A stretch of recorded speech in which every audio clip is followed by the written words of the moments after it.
क्या आपको भी सपने में मरे हुए लोग दिखाई देते हैं? किसी को अपने मरे हुए पिताश्री सपने में दर्शन देते हैं, तो किसी को अपनी मृत माता के दर्शन होते हैं। शायद आपने भी सपने में मृत परिजनों को अवश्य देखा होगा, लेकिन सुबह उठने के बाद आप उस सपने को दुर्लक्ष्य कर देते हैं। क्या अपने मन में कभी ऐसा विचार आया है कि आपको ऐसा सपना क्यों दिखाई दिया? इस सपने का अर्थ क्या हो सकता है? लेकिन दोस्तों, क्या आप जानते हैं, सपने में मरे हुए परिजन दिखाई देने पर हमें महत्वपूर्ण संकेत भी मिलते हैं। सपने में मृत परिजन दिखाई देना कोई आम बात नहीं है।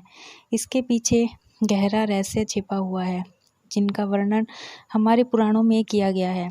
आज हम आपको उन्हीं महत्वपूर्ण संकेतों के विषय में बताने जा रहे हैं, इसलिए आप इस वीडियो को पूरा जरूर देखिए, क्योंकि आधा अधूरा ज्ञान घातक हो सकता है।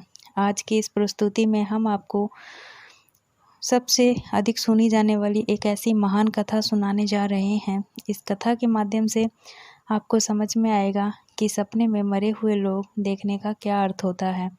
अगर सपने में मरे हुए लोग दिखाई देते हैं तो हमें बहुत ही महत्वपूर्ण संकेत मिलते हैं। दोस्तों, कथा को शुरू करने से पहले आप सभी से रिक्वेस्ट है कि आप इस वीडियो को लाइक ज़रूर करें और कमेंट में हर हर महादेव अवश्य लिखें। तो चलिए आपको सुनाते हैं वह प्राचीन महान कथा। इस कथा को सुनने मात्र से ही पितरों की कृपा प्राप्त होती है। आइए सुनते हैं वह कथा। दोस्तों, एक बार देव ऋषि नारद यमराज से मिलने के लिए यमलोक जाते हैं। यमराज देव ऋषि नारद का बड़ा प्रेम से आदर एवं सत्कार करते हैं और उन्हें प्रणाम करते हैं और प्रणाम करते हुए उनसे पूछते हैं कि हे देवर्ष, यमपुरी में आपका स्वागत है। आपके दर्शन से आज मैं धन्य हुआ और आपके चरण पड़ने से यमपुरी की शोभा बढ़ गई है। इस प्रकार से यमराज के द्वारा स्वागत किए जाने पर देवर्ष नारद प्रसन्न होते हैं और यमराज को भी प्रणाम करते हैं और कहते हैं कि हे मृत्यु के देवता यमराज, आपको भी मेरा प्रणाम है। आपके आदर सत्कार से हम अत्यंत प्रसन्न हुए। फिर यमराज नारद जी कहते हैं कि हे देव ऋषि, आज आपका यमलोक में आने का क्या प्रयोजन है? अवश्य ही कोई महत्वपूर्ण कार्य अथवा कोई महत्वपूर्ण समाचार लेकर आप आए होंगे, या फिर हमसे कोई भूल तो नहीं हुई? कृपया बताइए, मैं आपकी क्या सेवा कर सकता हूँ? तब देव ऋषि नारद कहते हैं, हे धर्मराज, आप तो मृत्यु के तथा न्याय के देवता हैं। आप तीनों लोकों के सभी जीवित और मृत प्राणियों का लेखा जोखा करते हैं। आपको समस्त चराचर के भूत और भविष्य का भी ज्ञान है। इसलिए मैं आपके पास कुछ शंका लेकर आया हूँ, जिसे दूर करने की कृपा करें। फिर यमराज कहते हैं, हे देवर्ष, आप सत्य कहते हो। हम तीनों लोकों में निवास करने वाले सभी जीवित और मृत प्राणियों का लेखा जोखा अवश्य रखते हैं, किंतु आपके मन की बात जानना हमारे बस का नहीं है। आप तो तीनों लोगों की खबर रखते हैं। आप भगवान विष्णु के सबसे प्रिय भक्त हैं। आप समस्त शास्त्रों का भी ज्ञान रखते हैं, किंतु अगर आप मुझसे कुछ जानना चाहते हैं तो मैं अवश्य ही आपकी सहायता करूंगा। हे देवर्ष, आपकी जो भी शंका और प्रश्न है आप निसंकोच पूछ सकते हैं। मैं अपने सामर्थ्य के अनुसार उनका जवाब देने का प्रयास अवश्य ही करूंगा। देवर्ष नारद कहते हैं, हे यमराज, मैं पृथ्वी लोक का भ्रमण करने आया हूँ। मैंने पिशाच, प्रेत, कुष्मांड, वेताल, चुड़ैल, पिशाचने आदि प्रकार की कई विचित्र चीजें देखी हैं जो जंगल में निवास करती हैं। इसके साथ ही मैंने देखा है कि ये सभी दुष्ट शक्तियाँ मनुष्य को परेशान करती हैं, उन्हें दुख देती हैं। इसका क्या कारण है? यह सभी बुरी शक्तियाँ मनुष्य को क्यों परेशान करती हैं? तथा मेरे मन में अन्य एक प्रश्न है कि मनुष्य कई बार सपने में अपने पूर्वजों को देखता है, तो इसका क्या अर्थ होता है? सपने में मरे हुए लोग दिखाई देने का क्या मतलब है? इससे मनुष्य को कौन से संकेत मिलते हैं? मैं समस्त मनुष्य जाति के कल्याण के लिए इन प्रश्नों के उत्तर जानने के लिए ही आपके पास आया हूँ। नारद जी के प्रश्न सुनकर यमराज कहते हैं, हे देव ऋषि, आपने समस्त मानव जाति के कल्याण के लिए उचित ही प्रश्न किए हैं। मैं आपको इन सभी प्रश्नों के उत्तर अवश्य देता हूँ, किंतु उससे पहले मैं आपको एक अत्यंत पवित्र कथा सुनाता हूँ। इस कथा में आपको सभी प्रश्नों के उत्तर मिल जाएंगे। आप इस कथा को ध्यान से अवश्य सुनें, जो भी मनुष्य इस कथा का श्रवण करता है मैं उसके 32 अपराध माफ़ करता हूँ।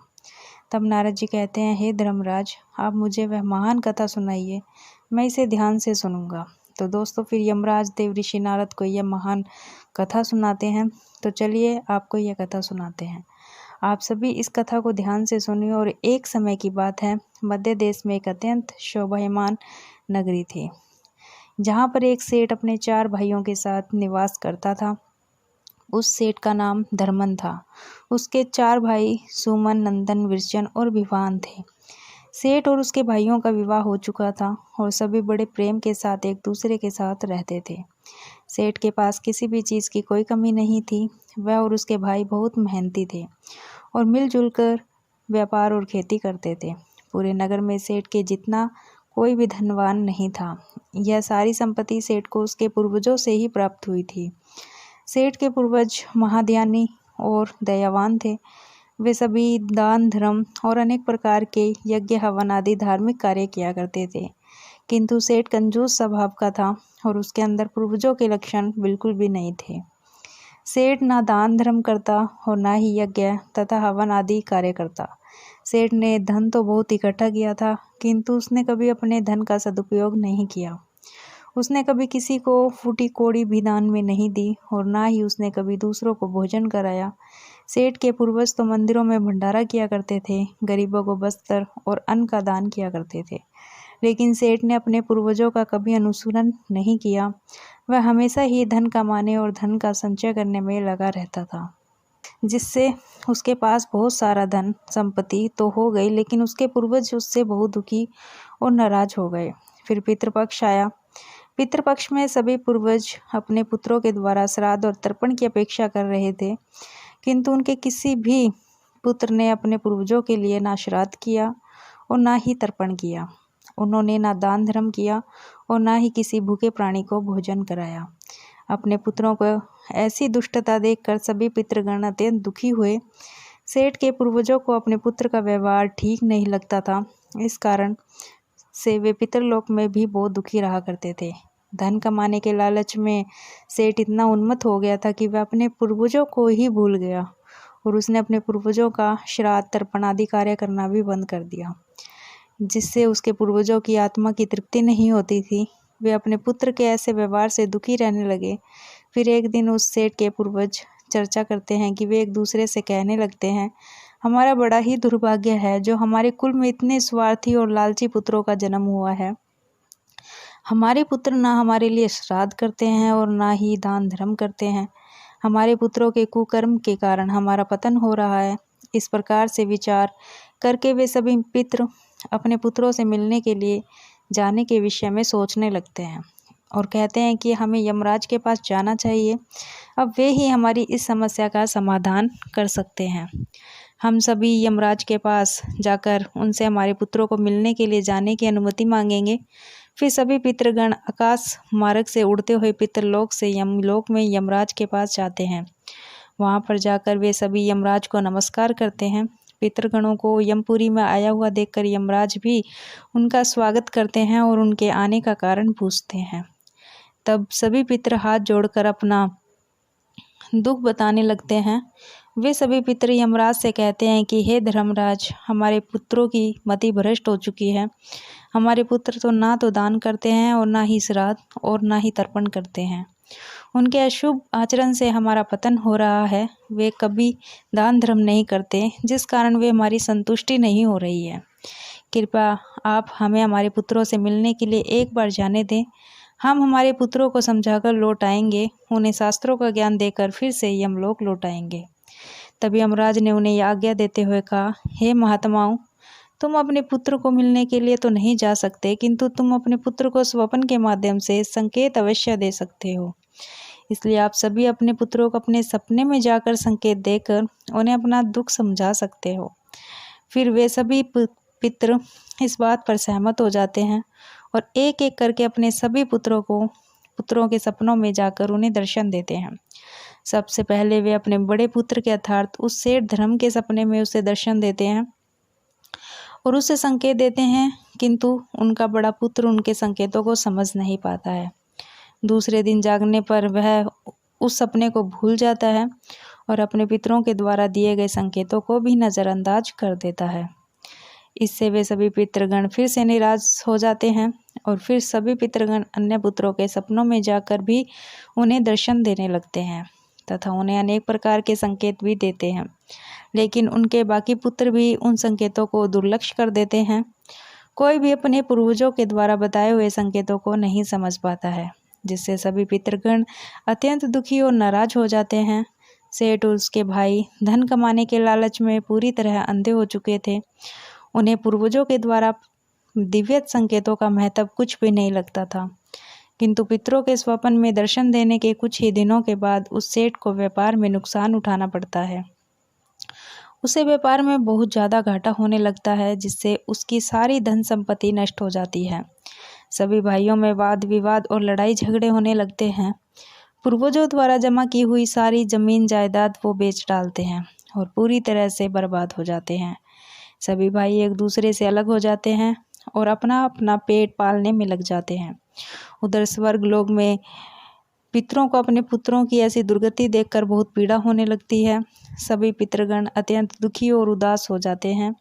फिर से वे सभी यमराज के पास जाते हैं और कहने लगते हैं, हे धर्मराज, हमसे हमारे पुत्रों की ऐसी दुर्गति नहीं देखी जाती है। हमारे द्वारा किए गए सभी पुण्य कर्मों को हमारे पुत्रों ने नष्ट कर डाला है। कृपया आप कुछ ऐसे उपाय बताएं जिससे हमारे पुत्रों को उनकी भूल का पता चल जाए।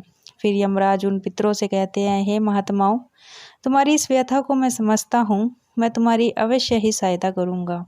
मैं स्वयं तुम्हारे पुत्रों के पास जाकर उन्हें उनकी भूल के बारे में बताता हूँ।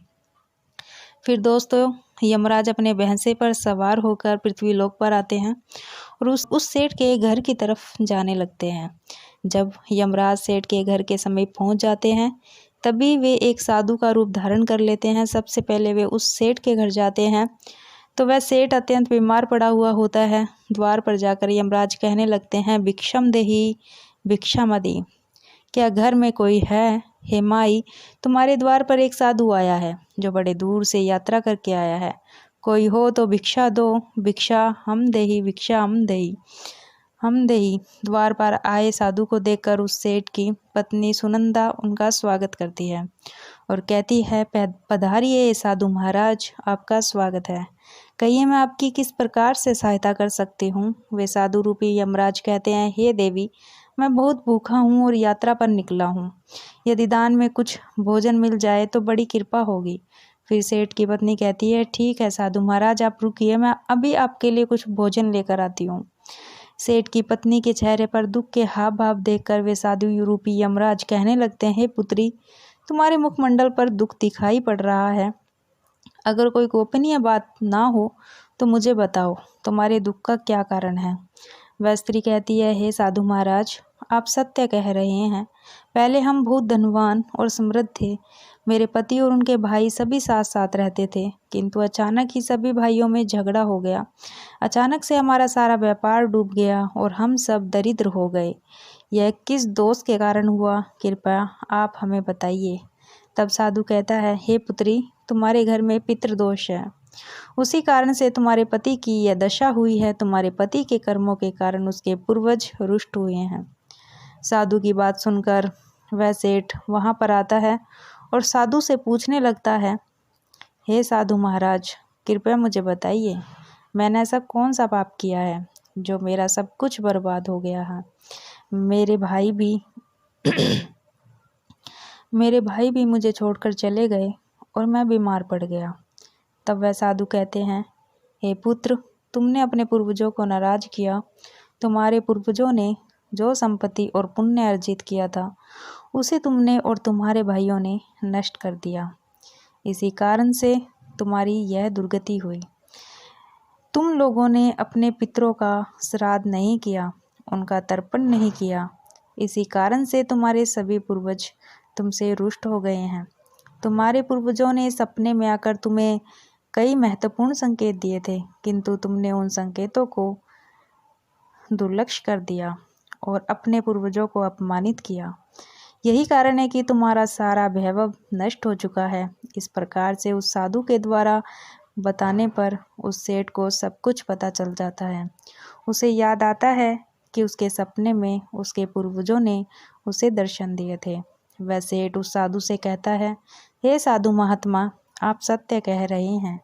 हमारे पूर्वजों ने हमें सपने में दर्शन अवश्य दिए थे, किंतु हम उनके द्वारा दिए गए संकेतों को समझ नहीं पाए।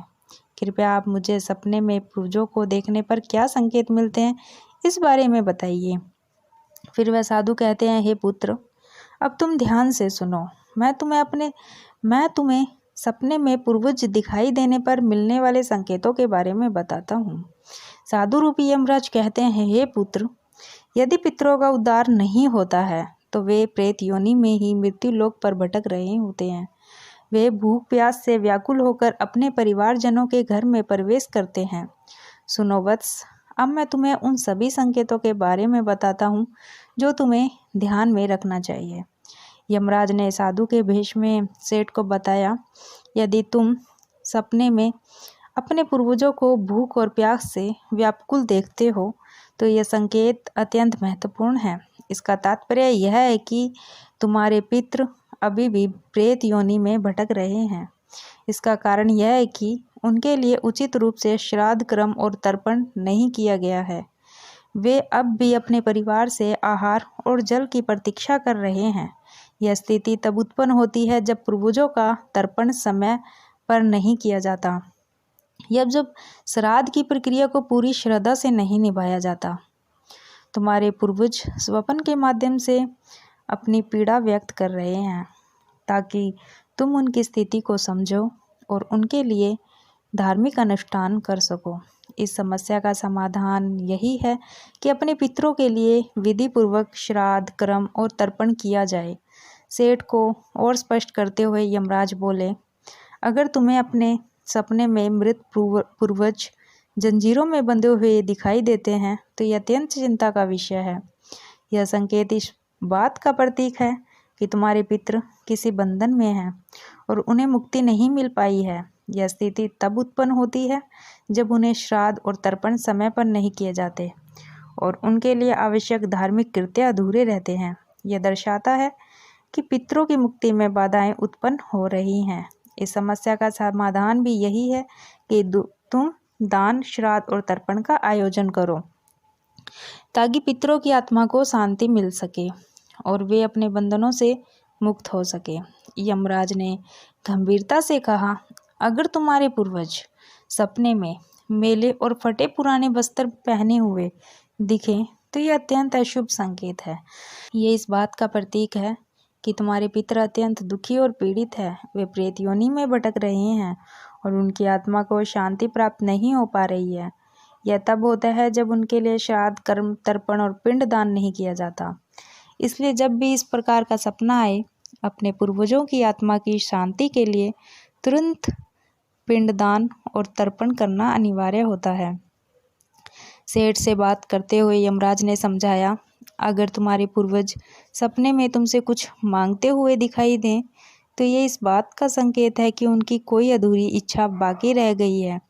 उनके जीवन काल की कोई अभिलाषा अधूरी रह गई थी जो उन्हें मुक्ति प्राप्त करने में बाधा डाल रही है। ऐसे सपनों में यह देखना महत्वपूर्ण है कि वे किस प्रकार की वस्तु की मांग कर रहे हैं। तुम्हें उस वस्तु और उसकी समरूप चीज़ें दान करनी चाहिए ताकि उनके अधूरे कार्य पूर्ण हो सके और उनकी आत्मा को शांति प्राप्त हो सके। जब उनकी इच्छाएं पूरी हो जाती हैं तो वे प्रेत योनि से मुक्ति पा लेते हैं। यमराज ने सेठ की ओर देखते हुए कहा, यदि सपने में तुम्हारे पूर्वज तुम्हारे सिर पर हाथ फेरते हुए दिखाई दें तो यह अत्यंत शुभ संकेत होता है। इसका अर्थ यह है कि तुम्हारे पूर्वज तुमसे अत्यधिक प्रसन्न हैं और तुम्हें अपना आशीर्वाद दे रहे हैं। ऐसे सपने इस बात का प्रतीक होते हैं कि तुम्हारे जीवन में कुछ अच्छा होने वाला है और तुम्हारे पूर्वज सदैव तुम्हारे साथ रहकर तुम्हारी रक्षा कर रहे हैं। यह संकेत तुम्हारे पितरों की प्रसन्नता का प्रतीक है जो उनके आशीर्वाद के रूप में प्रकट हो रहा है। यमराज ने समझाया, अगर तुम्हारे पूर्वज सपने में तुम्हारी ओर हाथ बढ़ाते हुए दिखाई दे तो यह भी अत्यंत शुभ संकेत है। इसका अर्थ है कि तुम्हारे पितृ तुम्हारे प्रयासों से संतुष्ट हैं और तुम्हें जीवन में सफलता मिलेगी। ऐसे सपने दिखना यह दर्शाता है कि तुम्हारे पितृ तुम्हारे साथ हैं और वे तुम्हारी उन्नति और सफलता के लिए आशीर्वाद दे रहे हैं। इस प्रकार के सपने आने पर तुम्हें यह सुनिश्चित करना चाहिए कि तुम सही मार्ग पर चल रहे हो। यमराज ने चिंतित स्वर में कहा, यदि सपने में तुम्हारे पूर्वज अचानक अदृश्य हो जाते हैं तो यह एक अशुभ संकेत होता है। इसका अर्थ है कि तुम्हारे जीवन में कोई संकट आने वाला है और तुम्हें सावधान हो जाना चाहिए। यह सपने इस बात का सूचक है कि निकट भविष्य में कोई बड़ी कठिनाई तुम्हारे सामने आ जा सकती है। ऐसे सपनों से यह सीख मिलती है कि हमें मानसिक और आध्यात्मिक रूप से किसी भी आने वाले कष्ट के लिए तैयार रहना चाहिए। सेठ को और अधिक गंभीर होते हुए यमराज बोले, अगर सपने में तुम्हारे पूर्वज क्रोधित अवस्था में दिखाई दे तो ये इस बात का संकेत है कि वे तुमसे नाराज हैं। इसका अर्थ यह है कि तुम कोई ऐसा कार्य कर रहे हो जो उन्हें बिल्कुल पसंद नहीं है और वे चाहते हैं कि तुम उस कार्य को बंद कर दो। यह एक चेतावनी है कि तुम्हारे कर्मों में कोई कमी है कि हे पुत्र, यदि तुम्हें भी इस प्रकार के सपने दिखाई पड़े तो तुम्हें अपने पूर्वजों को प्रसन्न करने के लिए दान, धर्म, तर्पण, श्राद्ध आदि कर्म करने चाहिए, जिससे तुम्हारे सभी कष्ट दूर होंगे। उस साधु की बात सुनकर उस सेठ को अपनी गलती का एहसास हो जाता है और वह तुरंत ही अपने भाइयों के पास जाता है और उन्हें साधु के द्वारा बताई हुई बात बता देता है। फिर सभी भाइयों को समझ में आ जाता है कि उनके पूर्वज उन्हें सपने में आकर संकेत दे रहे थे। फिर वे सभी भाई मिलकर नदी के तट पर जाते हैं और अपने पूर्वजों के लिए श्राद्ध, तर्पण, दान, धर्म आदि कार्य करते हैं और अपने पितरों को संतुष्ट करते हैं। फिर एक दिन उनके पूर्वज उनके सपने में आकर उन्हें दर्शन देते हैं और उन्हें नाना प्रकार के संकेत देते हैं। वे सभी संकेत शुभ होते हैं। अपने पितरों के द्वारा शुभ संकेत प्राप्त होने पर उन सभी भाइयों का जीवन खुशियों से भर जाता है। उनके सभी रोग और दोष समाप्त होते हैं। वे फिर एकजुट होकर रहने लगते हैं और खूब तरक्की करते हैं। यमराज नारद जी से कहते हैं, हे देवर्ष, जब मनुष्य के पूर्वज संतुष्ट हो जाते हैं तब मनुष्य को अनेक प्रकार के संकेत प्राप्त होते हैं। अब मैं तुम्हें उन शुभ संकेतों के विषय में बताता हूँ। यदि सपने में मृत परिजन सिर पर हाथ फिरा हुआ दिखाई देते हैं, इस सपने का अर्थ यह है कि वे बहुत प्रसन्न हैं। पूर्वज यह संकेत दे रहे हैं कि उस मनुष्य के जीवन में कोई बहुत कुछ अच्छा होने वाला है। यदि पूर्वज मनुष्य की ओर हाथ बढ़ाते हुए दिखाई देते हैं तो पूर्वज यह संकेत दे रहे हैं कि मनुष्य जो भी काम कर रहा है उससे वे बहुत संतुष्ट हैं और उस कार्य में अवश्य ही सफलता प्राप्त होगी। यदि सपने में पूर्वज स्वस्थ दिखाई देते हैं, उनके मुखमंडल पर तेज दिखाई देता है और उनके वस्त्र चमकीले और सफ़ेद रंग के होते हैं, तो उन पितरों को मुक्ति मिल चुकी है, ऐसा समझना चाहिए। अगर सपने में पूर्वज दूर आकाश में बादलों पर बैठे हुए दिखाई देते हैं तो यह शुभ संकेत है। मनुष्य के पूर्वज अत्यंत प्रसन्न हैं और उन्हें आशीर्वाद दे रहे हैं। इस प्रकार से उन सभी भाइयों को पूर्वजों के द्वारा शुभ संकेत प्राप्त होते हैं और उनका खोया हुआ सारा धन और संपत्ति उन्हें वापस मिल जाता है और सभी भाई मिलजुल कर एक साथ रहने लगते हैं और सुखपूर्वक 100 वर्षों तक जीवन व्यतीत करके दिव्य विमानों में बैठकर पितरलोक चले जाते हैं। तो दोस्तों, इस प्रकार से यमराज ने देवऋषि नारद को पितरों के द्वारा मिलने वाले संकेत बताए हैं। आपको ये कथा कैसी लगी कमेंट करके ज़रूर बताएं। जानकारी अच्छी लगी तो वीडियो को लाइक करें, कमेंट करें और शेयर करें। आप सभी का धन्यवाद। जय श्री महाकाल।